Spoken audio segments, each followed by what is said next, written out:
여호수아 7장 1절부터 15절까지 읽겠습니다.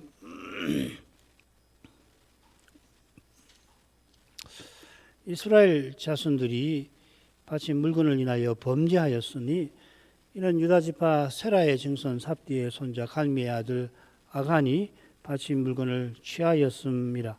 여호와께서 이스라엘 자손들에게 진노하시니라.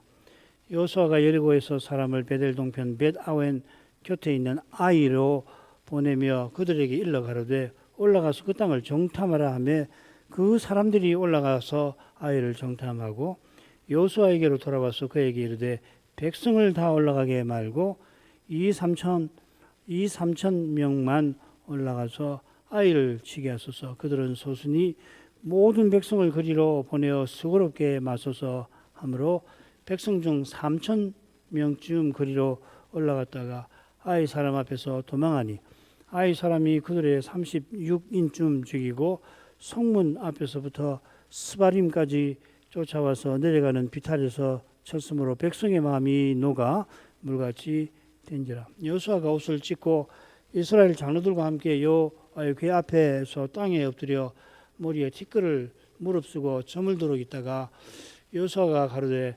슬프도소이다. 주 여호와여 어찌하여 이 백성을 인도하여 요단을 건너게 하시고 우리를 아무리 사람의 손에 붙여 멸망시키려 하셨나이까. 우리가 요단 저편을 족하게 여겨 거하였으면 좋을 뻔하였나이다. 주여 이스라엘이 그 대적 앞에서 돌아섰으니 내가 무슨 말을 하오리이까. 가나안 사람과 이 땅 모든 거민이 이를 듣고 우리를 둘러싸고 우리 이름을 세상에서 끊으리니 주의 크신 이름을 위하여 어떻게 하시려나이까. 여호와께서 여호수아에게 이르시되 일어나라. 어찌하여 이렇게 엎드렸느냐.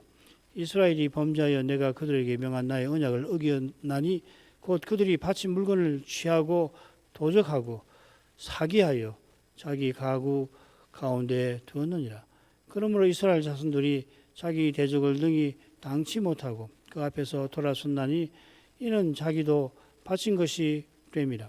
그 바친 것을 너희 중에서 면하지 아니하면 내가 다시는 너희와 함께 있지 아니하리라. 너는 일어나서 백성을 성결케 하여 이르기를 너희는 스스로 성결케 하여 내일을 기다리라.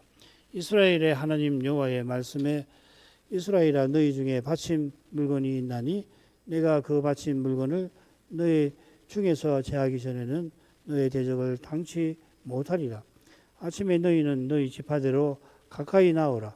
여호와께 뽑히는 지파는 그 족속대로 가까이 나올 것이요 여호와께 뽑히는 족속은 그 가족대로 가까이 나올 것이요 여호와께 뽑히는 가족은 각 남자대로 가까이 나올 것이며 바친 물건을 가진 자로 뽑힌 자를 불사르되 그와 그 모든 소유를 거리하라. 이는 여호와의 언약을 어기고 이스라엘 가운데서 망령된 일을 행하였음이라 하셨다 하라.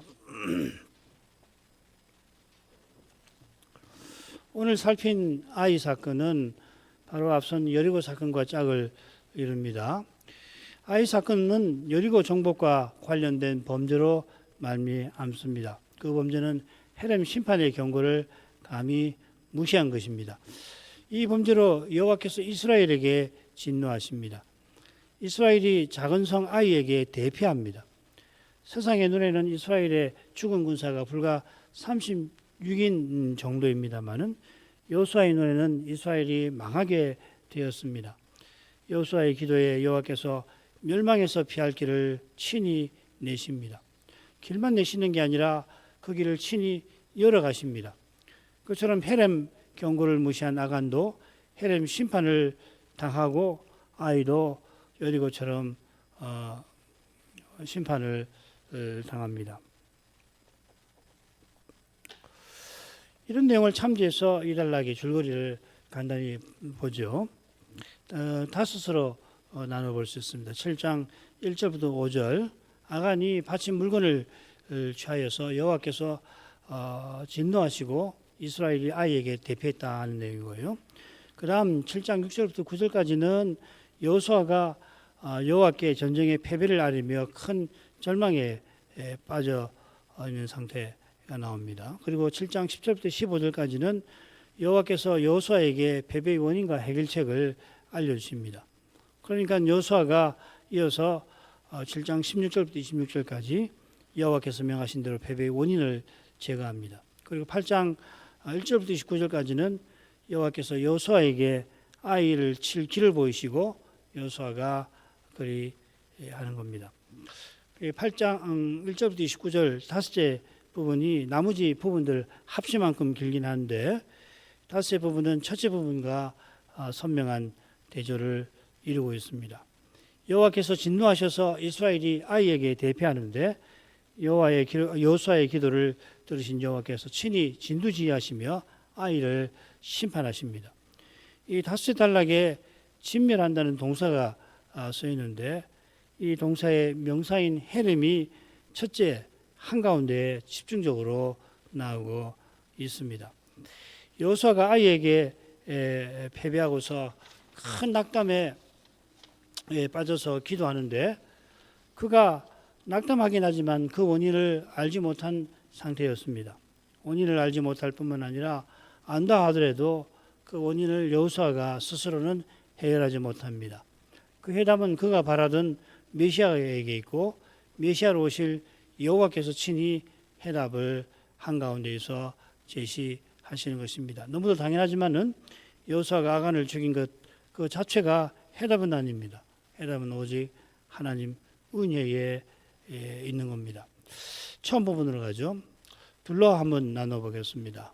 아간의 죄로 여호와께서 진노하시는 1절과 그 다음 이스라엘이 아이에게 대피하는 2절부터 5절까지인데 1절로 가죠. 이스라엘 자손들이 바친 물건을 인하여 범죄하였으니 이는 유다지파 세라의 증손 삽디의 손자 갈미의 아들 아간이 바칠 물건을 취하였습니다. 여호와께서 이스라엘 자손에게 진노하시니라. 2절의 줄거리가 흥미롭죠. 가운데 아간의 실제 범죄가 있고 앞뒤로 이 범죄의 의미와 결과가 요약되어 있습니다. 아간 한 사람이 범죄했는데 이 죄는 곧 이스라엘 자손이 범죄한 거고 따라서 여호와께서는 이스라엘에게 진노하셨습니다. 아간이 금과 은과 의복을 몰래 취한 건데 일상 눈에는 전쟁 중에 전리품 훔치는 좀도둑의 소형으로 보일지 모릅니다만은 아간의 죄는 여호와의 눈에 단순 도둑질이 아니라 언약 백성을 망하게 만드는 무서운 것입니다.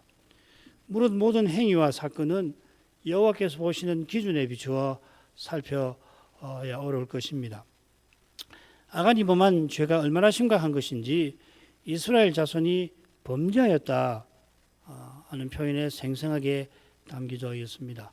하나의 낱말로 그리고 아주 일반적인 범죄하였다 이렇게 새겨져 있지만은 원문은 이 동계인 두 낱말, 동사와 명사가 같은 계열인 두 낱말로 되어 있습니다. 이 두 낱말이 속건제 드리는 그 규례에 나오는데 아마 들으셨을 것 같아요. 마알이죠, 그죠? 이 동사로 명사는 마알이고 동사는 마알 이렇게 길게 읽습니다. 이 마알은 여호와의 거룩하심을 감히 침해하는 죄입니다. 모르고서 그 거룩하심을 침해할 경우에 죽음에서 피할 길이 바로 속건제죠. 우시아가 교만해서 성소에 들어가 분향하려 한 죄를 이 마알이라고 했고요. 그다음 이 유다가 바벨로니아에 포로 잡혀가게 만든 죄를 이 마알이라고 합니다. 역대상 9장 1절 보면 유다가 범죄함으로 바벨론으로 사로잡혀 갔더니 그러니까 지금 아간이 범한 죄가 이 지금 이 포로 잡혀가는 죄만큼 이 무겁고 심각하다는 이야기죠. 유다가 바벨로니아에 포로 잡혀간 것은 여호와 대신 우상 섬기고 거룩한 백성의 사명을 짓밟았기 때문입니다.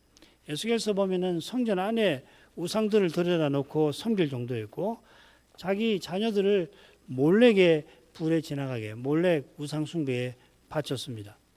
성전에 여러 우상 들여다 놓는다는 것은 제사장들의 동조 없이 가담 없이 불가능한 거고 몰록에게 자녀를 바치는 일은 왕의 허락 없이 불가능합니다. 중부 직분자로부터 백성까지 우상을 섬긴 탓에 바벨로니아에게 망하고 만 것입니다. 그런데 지금은 아간이라는 한 사람이 바친 물건을 취했는데 유다가 멸망할 만큼 유다가 멸망하게 할 만큼 그 죄에 막먹게 아간의 죄가 중합니다. 그처럼 여호수아서에서 이 헤렘이라는 표현은 오직 여리고와 아간 사건에만 나옵니다. 동사는 하람인데요. 헤렘, 하람 이렇게 됩니다. 이게 H 발음이 좀 강합니다. 목소리를 아주 강하게 해서 하람, 헤렘 이렇게 있는데요. 하람은 여리고 사건에만 나오지 않습니다. 모두 14번 나오고, 가령 아모리 왕 옥과 시온을 진멸하라 했는데, 그때는 여리고처럼 모든 짐승과 사람과 짐승을 칼로 쳐 죽이고 성을 불사르게 아니었습니다. 사람은 다 죽이고 육직과 성읍에서 탈취한 것은 소유로 전리품으로 삼게 하셨습니다. 마찬가지로 아이 전쟁, 또 이후에 전쟁이 되는 남부와 북부의 전쟁, 여기도 보면 하람이라는 동사가 계속 나오죠. 그 10장 35절부터 11장 21절까지가 다 그 내용입니다. 10장 1절은 아마 다른 걸로 기억됩니다만은, 남부와 북부 전쟁도 정복한 다음에는 사람은 모두 죽이지만 가축과 노력한 것은 백성이 전리품으로 얻었습니다. 예외가 하나 있어요. 그게 뭐냐면 우상에게 입힌 금은, 그러니까 금이나 음으로 우상을 만든 경우에는 반드시 불로 살라버려서 아무도 손대지 말도록, 그래서 이 우상에게 헤렘이라고 이름을 헤렘이라고 명명을 합니다. 이 금은 우상에게 헤렘이라는 명사를 씁니다. 마찬가지로 이 헤렘이라는 명사가 나오는 사건에서는 여리고처럼 심판받을 성의 모든 사람을 다 죽이고 이어 불로 사른 다음에 심판의 불을 통과하고 남은 것은 성소에 귀속을 시키도록 했는데, 그게 이제 신명기 13장에 나와요. 그 어떤 사건이냐면, 여호와께서 내게 주어 거하게 하시는 한 성읍에서, 이 가나안이죠, 여호와의 성소인 가나안 성읍에서 거짓 선지자가 성읍 거민을 유혹해서 그 성읍 전체가 다른 신을 섬기게 할 때에는 여리고와 똑같이 합니다. 그러니까 이 동사로 쓰일 때는 모든 사람을, 남녀노인을 다 죽이고 전리품을 취하게 하시는데, 이 헤렘이라는 명사를 쓰면은 이 여리고처럼 완전히 불로 사른다. 그래서 이제 학자들이 이 헤렘 심판을 둘로 나누기도 하는데 참고하시길 바랍니다.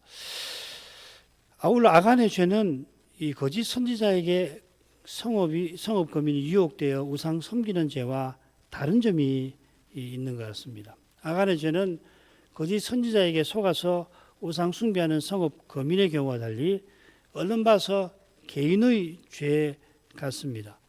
그러나 그의 죄는 바친 물건 자체가 여호와의 특별한 심판의 결과라고 하는 점과 붙여서 살펴야 할 것입니다. 여호와께서 여리고를 헤렘으로 삼으신 이유는 가나안 족속이 입에 담지 못할 가정한 죄가 가득한 사실에 있지요. 레위기 18장 20장 마찬가지인데, 이런 죄를 범한 사람을 여호와의 성소로 삼으신 가나안 땅이 토하여 낼 정도로 이 죄는 중대합니다. 장차는 여호와께서 이런 죄를 철저히 심판하셔서 영원한 성소에서 그런 죄가 먼지만큼도 없게 하실 것입니다. 이런 교훈을 위하여 여호와께서 가나안 정복 전쟁의 시작인 여리고를 특별히 심판하신 줄로 생각됩니다. 다른 성들도 거기 사는 사람들은 진멸하시지만은 여리고처럼 짐승도 죽이고 이어 성 자체를 불사르게 하시지는 않습니다. 다른 성이 여리고 성보다 나아서가 아닐 겁니다. 아울러 여리고만 헤림으로 삼으신 것은 가나안을 기업으로 주시겠다는 약속과도 붙어 있습니다. 만일 모든 성을 여리고처럼 완전히 심판해 버리시면은 이스라엘이 가나안에서 생존하는 것이 힘들 것입니다. 비슷한 배려가 여호와께서 가나안 민족을 한꺼번이 아니고 점점 천천히 쫓아내시는데도 잘 드러나고 있습니다. 신명기 7장 22절, 내 하나님 여호와께서 이 민족들 내 앞에서 점점 쫓아내시리니 너는 그를 급히 멸하지 말라. 두렵건대 덜 짐승이 번성하여 너를 해할까 하노라. 충분히 이해가 되시죠? 여호와께서 완전히 심판하신 것은 여리고를 비롯하여 가나안에 가정한 것을 미워하신 것입니다. 아울러 이스라엘이 거룩한 백성답게 살게 하려 하신 겁니다. 바친 물건을 성소에 쓰게 하신 데에서 여호와께서 메시아를 통하여 장차 영원한 성전 세우려 하신 뜻이 잘 드러나고 있습니다. 아간의 죄는 이런 거룩한 뜻을 완전히 짓밟고 여호와의 두려운 심판을 멸시한 것입니다. 그렇기 때문에 여호수아는 바친 물건을 손대면 이스라엘진이 헤름이 될 것이라 여리고처럼 철저한 심판을 받을 거라고 경고했던 것입니다. 다음 시간에 이것과 더해서 한 가지만 더 말씀을 다음 시간에 또 드리죠. 오늘 이만큼 하죠. 여호수아는 아간이 누군지를 밝히는데 유다지파 세라의 증손 삽디의 손자 갈미의 아들이라 하였습니다. 흥미로운 사실이 아간의 조상 세라와 붙어 있습니다. 이 베레스의 쌍둥이죠. 세라가 태어날 때에 홍사 있는 자가 뒤에 나오니 그 이름을 세라라 불렀더라. 쌍둥이인데 한 아이가 먼저 나와가지고서 손에다가 붉은 실을 메었는데 쏙 들어가가지고 나중에 나와서 이름을 이렇게 붙였다는 이야기죠. 이 홍사라고 하는 낱말, 이 샤니라는 말이 이 둘째 단락에 나옵니다. 라합의 붉은 줄 할 때 그 말입니다. 이 낱말이 퍽 드문 낱말입니다. 이는 넷째 부분에서 세라는 유다의 아들인데 유다지파 세라라고 삽디 세라라고 하고 삽디 갈미를 차례로 언급합니다. 자, 이것은 넷째 부분에 제비 뽑는 일과 붙어 있고 셋째 부분에도 하나님의 지시가 나오죠, 그렇죠? 세라라는 이름이 라합의 붉은 줄과 연관이 있듯이 짝을 이루는 둘째와 여섯 단락은 라합의 순종과 아간의 불순종으로 분명한 대비를 이룹니다. 여호수아가 이걸 의도했는지는 잘 모르겠는데 하여튼 흥미롭습니다. 그 다음으로 가죠. 여호수아가 여리고에서 사람을 베델 동편 벳아웬 곁에 있는 아이로 보내며 그들에게 일러 가로되 올라가서 그 땅을 정탐하라 하며 그 사람들이 올라가서 아이를 정탐하고 여호수아에게로 돌아와서 그에게 이르되 백성을 다 올라가게 말고 2-3천 명만 올라가서 아이를 치게 하소서. 그들은 소순이 모든 백성을 그리로 보내어 수고롭게 맞서서 하므로 백성 중 3,000명쯤 그리로 올라갔다가 아이 사람 앞에서 도망하니 아이 사람이 그들의 36인쯤 죽이고 성문 밖에서부터 스바림까지 쫓아와서 내려가는 비탈에 쳤으므로 백성의 마음이 녹아 물같이 된지라. 여호수아가 사람들을 여리고에서 아이로 보냅니다. 정탐하라는 명령대로 이 사람들은 정탐꾼들이죠. 짝을 이루는 둘째 단락에서도 정탐꾼들이 사람들이라고 불리죠. 11번이라고 그렇습니다. 이 점도 둘째와 여섯 단락이 서로 짝을 이루는 사실을 보여줄 것입니다. 그러니까 사람들이란 말을 많이 안 씁니다. 이렇게 여기 2장하고 여기 7장에 집중적으로 써 있어요. 그러니까 이제 오늘을 읽으면은 혹은 번역을 이렇게 해놓으면 읽을 때 이 두 사건이 서로 긴밀하게 연결이 되겠구나. 그렇게 하면 이 성경 전체의 줄거리를 외우는데 참 도움이 많이 됩니다. 두 정탐 활동은 묘하게 서로 비슷한 데도 있지만 결과에서 서로 다른 점이 있습니다. 이번에 정탐들은 나름대로 이 아이성을 살피고 돌아와서 보고하지만 거기서는 보지 못하는 결정적인 사실 때문에 정탐 활동은 실패로 돌아갑니다. 전에는 정탐들이 여리고를 제대로 살필 틈이 없이 피신을 했지만은 라합의 고백을 통해서 여리고 정복에 기여하죠. 정탐은 2-3천 명만 올라가서 성을 쳐도 이길 수 있다 보고 합니다. 제가 밑에 그걸 설명을 했는지 모르겠는데 정확히 하면은 2천쯤 혹은 3천쯤 올라가게 하소서 이렇게 보고를 해요. 우리 성경은 탁 붙여가지고 2-3천 명만 이렇게 번역했지만 정확히는 2,000명쯤 혹은 3,000명쯤 올라가게 하소서 이렇게 건의를 합니다. 고고학 발굴 결과가 이 아이성 그 발굴 결과가 있는데 이 아이성은 웅장한 산악 요새였다고 합니다. 아이성의 인구는 뒤에 나오죠. 12,000명, 아이까지해서 12,000명입니다. 군사는 대략 따라서 3, 4,000명 정도 되었을 것 같아요. 공성전에서 성을 공격할 때에 승리를 거두려면 성 안에 있는 군사보다 몇 배 많아야 한다는 것이 정설이고 사극을 보면 뭐 늙이는 이야기가 맨주처럼 나오잖아요.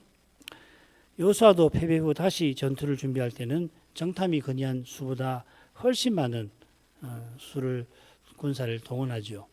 무엇 때문에 정탐이 2, 3천 명을 건의했는지 그럴 만한 근거가 없지 않을 텐데도 쉽게 납득되지는 않습니다.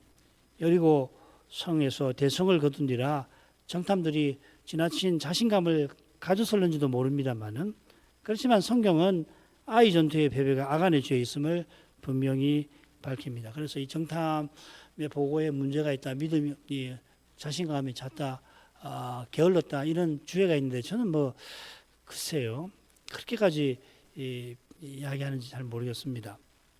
마찬가지로 아이 전쟁에서 승리를 거둔 비결도 여호수아의 전략에 있지 않습니다. 8장을 보면은 전략을 다 하나님이 알려주시죠.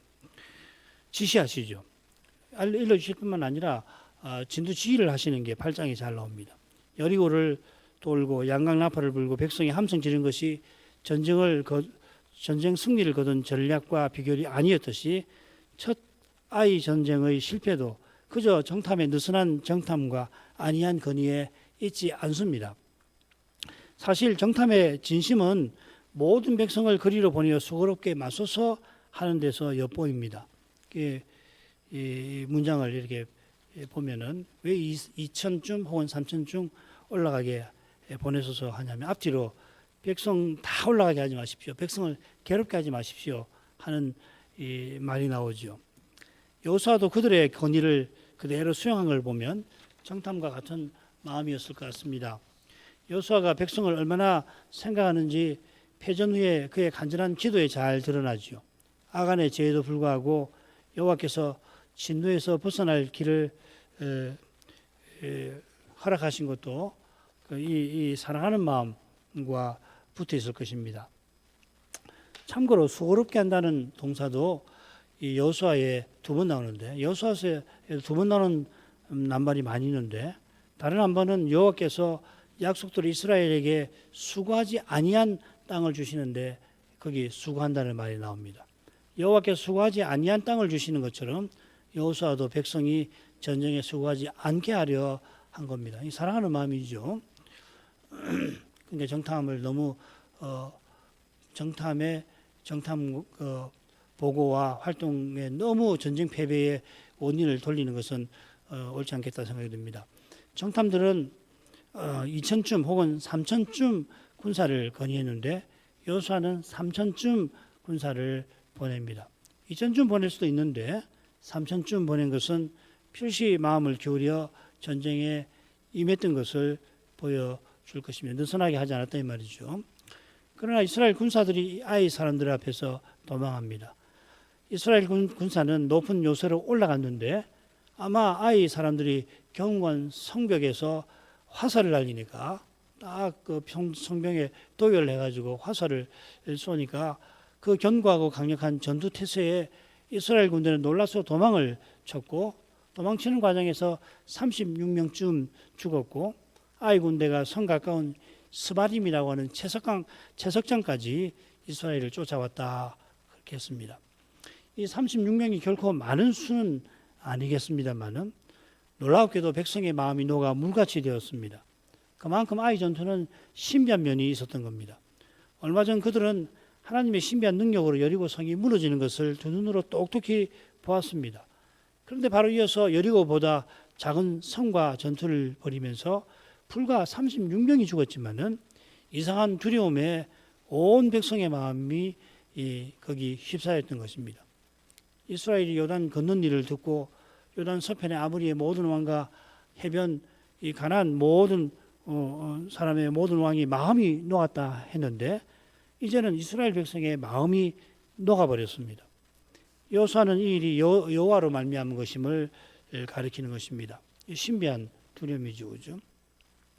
아람 왕이 엘리사를 잡으려고 말과 병거를 그리고 많은 군대를 보내서 엘리사 있는 성을 에워쌌을 때 엘리사의 사원은 그걸 보고 뭐 두려워서 어떻게 해야 할까요? 어떻게 할까요? 했지만은 엘리사는 산에 가득한 불말과 불병거를 보고서 담대했던 것처럼 믿음의 눈으로 그리스도께서 함께 하심을 보는 교회는 비록 두세 사람이더라도 여러 겹, 수천, 수만 겹 에워싸는 배도의 세력 앞에서 담대히 그리스도를 증거할 수가 있을 것입니다. 그러나 믿음이 없으면 바람에 불린 잎사귀 소리에도 화들짝 놀라서 도망을 치는 사람처럼 되고 말 것입니다. 이게 레위기에 있는 언약문의 저주지요.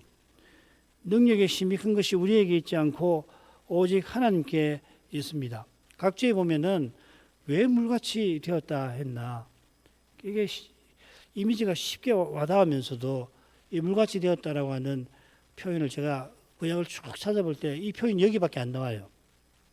이런 똑같은 표현은. 그래서 제가 설명을 붙여놨으면 관심 있는 분들 읽어보시면 좋겠습니다.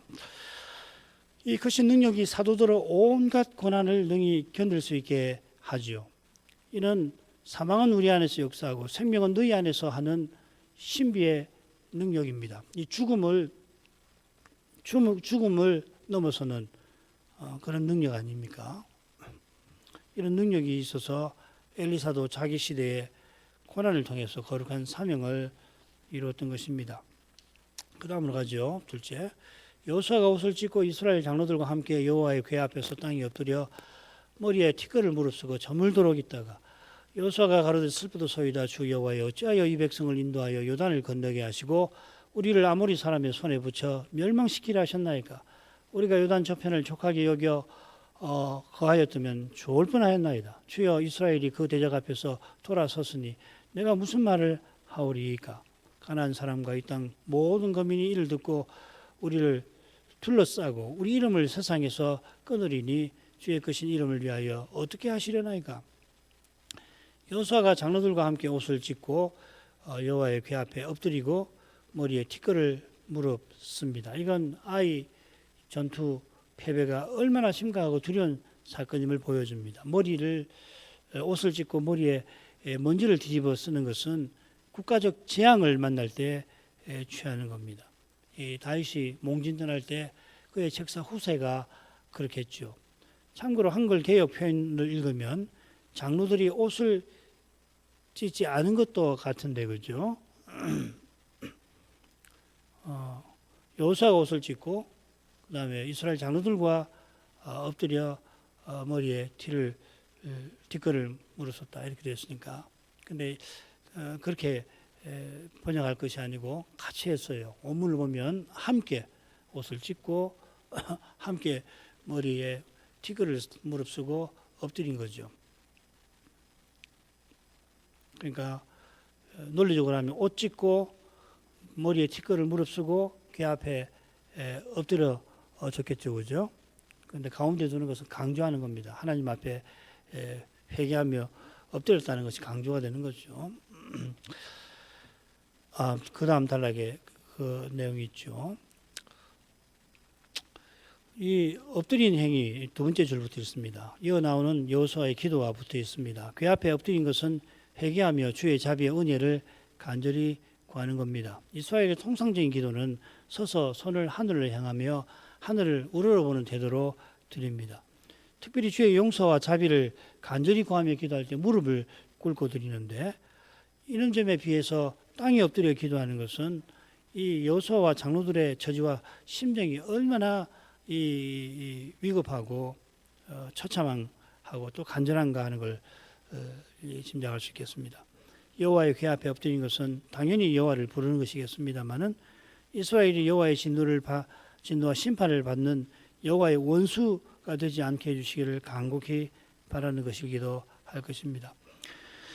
여호수아는 슬프도소이다 자신의 심경을 여호와 앞에 쏟아냅니다. 슬프도소이다 이렇게 세개 번역했는데 다른 데서는 오호라 통제를 할 때 오호라 이 크게 탄식하며 슬픈 감정을 입에서 나오는 소리죠, 그죠? 의성어죠, 그죠? 그러니까 얼마나 탄식하고 슬프고 괴로우면은 입에서 이런 탄식 소리가 나오는 겁니다. 감탄사라가 나오는 겁니다. 여호수아의 슬픔이 어떤 것인지 오해하지 않기 위해서 그의 기도의 마지막을 놓치지 말아야 합니다. 주의 크신 이름을 위하여 어떻게 하시려나이까?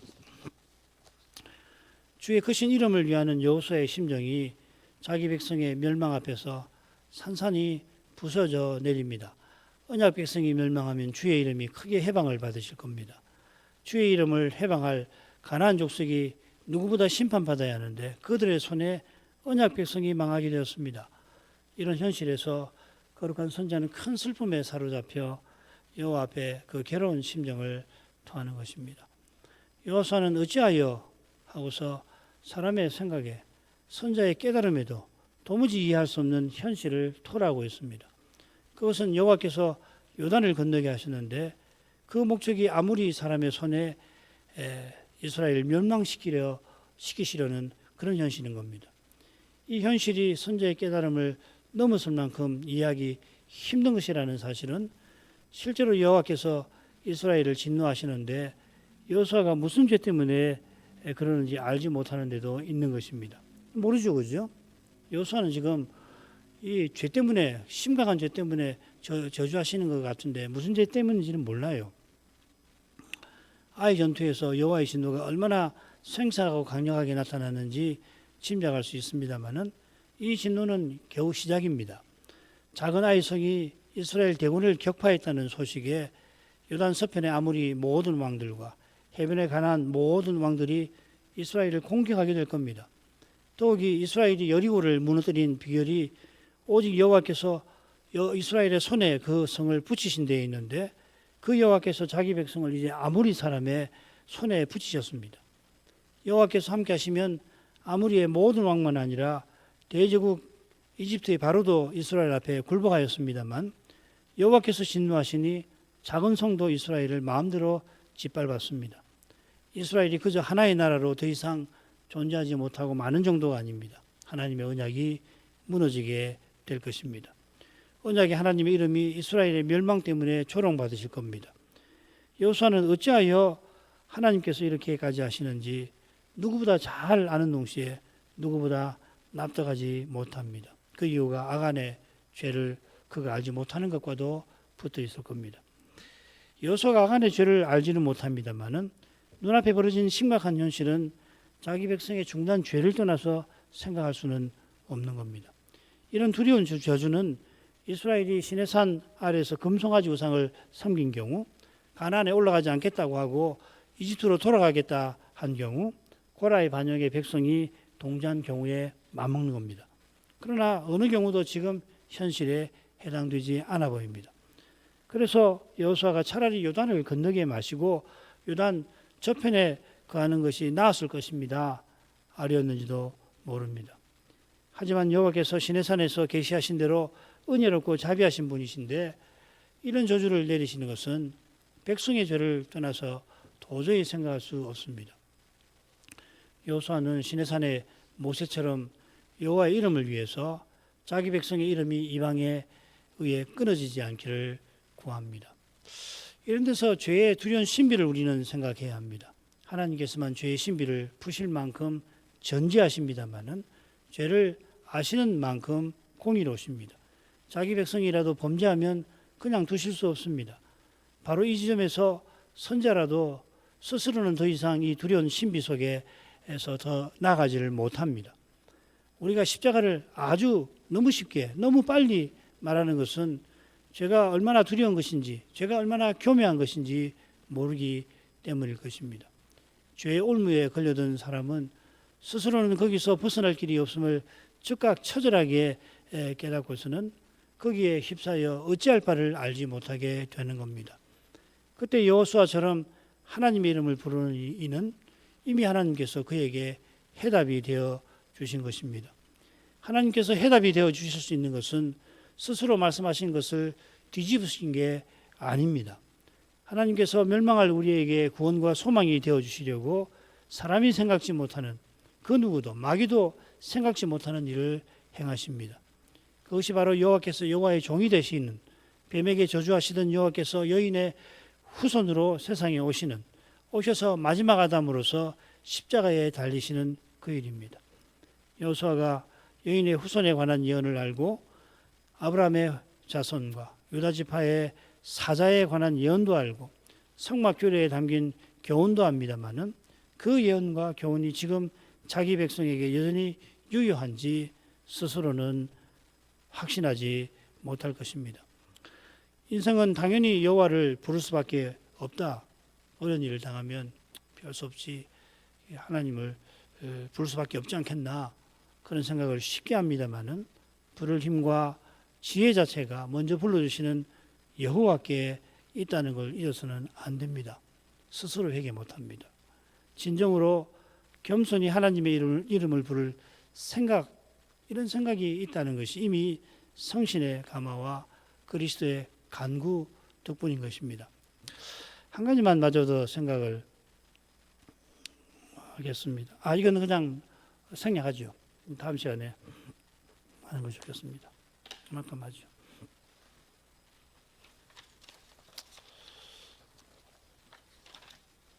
기도를 좀 하겠습니다. 여호수아가 아이 전투에 실패해서 하나님의 저주하심을 적각 깨닫고 엎드려 기도합니다. 그가 아간의 죄를 전혀 알 수가 없겠죠. 눈앞에 벌어진 현실은 시내산에서 우상 섬기던 죄로 말미암은 형편과 맞먹습니다. 여기에 여호수아의 슬픔과 괴로움과 당황스러움이 있습니다. 죄를 구체적으로 알면 죄의 두려운 신비는 더욱 생생하게 다가오는 것입니다. 인생 스스로는 그 죄의 책임과 권세에서 벗어날 길이 전혀 보이지 않습니다. 그런 현실인데 여호수아는 간구합니다. 아간의 죄를 알지 못하기 때문에 여호와께 원망의 말도 아르긴 하지만 그의 마음은 여호와의 이름의 영광을 구하고 있습니다. 이것이 여호와께서 여호수아들어 기도하게 하신 증거일 겁니다.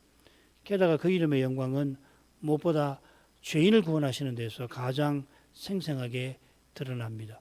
바로 거기서 하나님께서 우리에게 친히 해답이 되어 주십니다.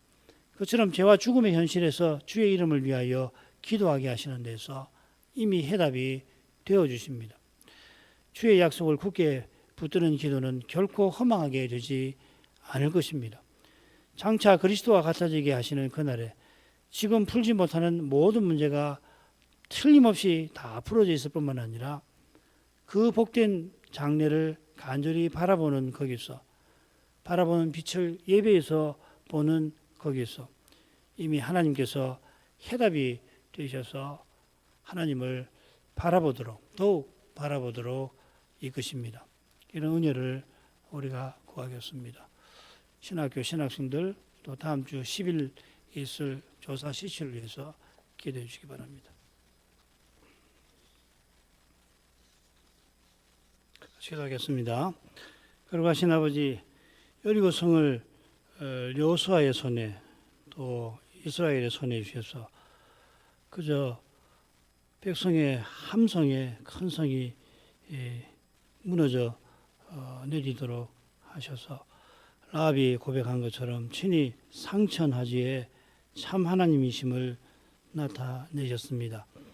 이런 이스라엘이 이제 주시는 땅에서 거룩한 사명을 이루며 살게 하심입니다. 이 사명을 잘 이루도록 하나님께서 이스라엘대로 헤렘 심판을 이 성에 직접 행하게 하셨습니다. 사람 눈에는 특별히 현대인의 생각에는 너무도 잔인하게 보이는 심판 집행입니다만 그러나 저희가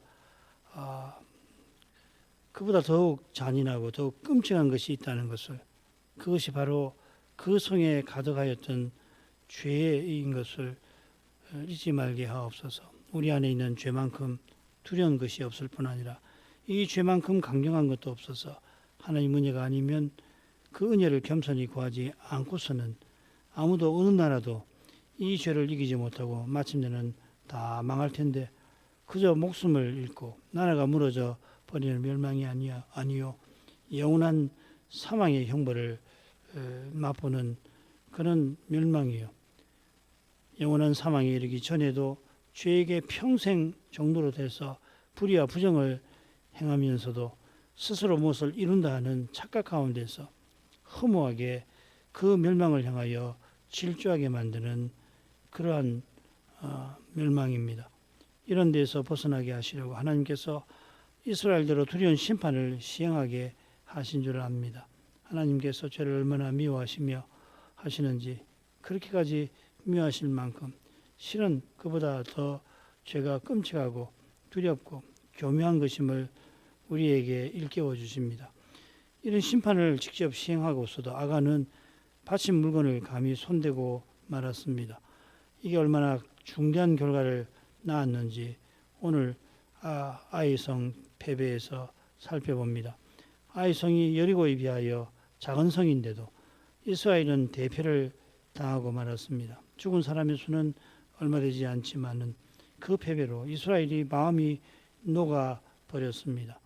전에는 직전까지 아무리와 가나안의 모든 왕들이 여호와께서 행하신 일로 그 마음이 녹아서 전의를 상실한 두려웠던 상태였는데 이제 이스라엘의 마음이 녹아서 그 결과로 가나안 왕들이 공격하면 이스라엘은 전의를 완전히 상실한 상태에서 처절한 패배를 멸망을 피하지 못할 상태였습니다.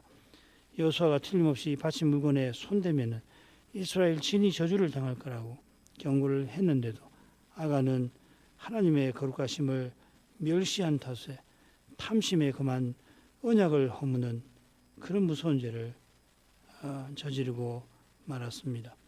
이러한 사실을 다 알지 못하는 여호수아지만은 눈앞에 벌어진 사태가 보통 심각한 것이 아님을 직감을 하고서 여호수아로서는 도무지 이유를 다 알지 못하는 터라 하나님께 원망하는 말씀도 드리기도 하지만은 그러나 그가 당면한 현실을 생각할 때에는 이렇게 두려운 일이 벌어진 것은 필시 두려운 죄로 말미암은 것을 깨닫고 하나님께 자비와 구원을 간절히 구했던 줄 압니다. 무엇보다 이스라엘 이름이 끊어져서 그로 말미암아 하나님의 이름이 이 멸시를 당하지 않기를 간절히 바랐는데 과연 여호와께서 여호수아의 기도를 받으시고 이스라엘이 저주에서 피할 길을 내실 것을 압니다. 하나님께서만 구원과 소망이 되심을 다시금 깨닫습니다. 마찬가지로 죄의 두려운 신비에 관하여 명심하게 하옵소서. 하나님만 죄의 두려운 신비를 푸시는 분이지만 우리의 죄의 책임을 담당하심으로서만 우리와 함께 고난을 받아 죄의 권세를 물리치시는 방식으로 그리하시는 것을 압니다. 이 거룩한 신비를 늘 깨닫게 하셔서 죄를 멀리하게 해 주옵소서. 특별히 이 시대가 얼마나 이 점에서 열악한지를 잊지 않게 하여 주시고 그래서 주님의 십자가를 늘 의지하게 하시며 우리를 위하여 간구하시는 그리스도를 더욱 바라보게 하시옵소서. 이제도 부활하셔서 주님의 교회를 통하여 주님께서 행하시는 그 일이 얼마나 중요한지를 알고서 저희가 이 시대에 하나님 앞에 아뢰 것을 구할 것을 점점점 깨달아 확신을 품고서 하나님께 간구할 때 우리의 마음에서 감사가 일어나도록 이끌어 주시기를 빕니다. 하나님께서 이스라엘을 저주하셨지만은 여호수아를 통하여 이스라엘을 구원할 길을 내신 데에서 저희가 오늘도 이처럼 교회로서 신자로 살아가는 길은 우리를 위해서 간구하시는 그리스도의 간구에 있음을 모를 수가 없습니다. 주의 사랑에 감사를 드리오며 저희도 그리스도를 본받아 늘 하나님의 이름을 부르며 살도록 이끌어 주시옵소서. 예수님 이름으로 기도합니다. 아멘.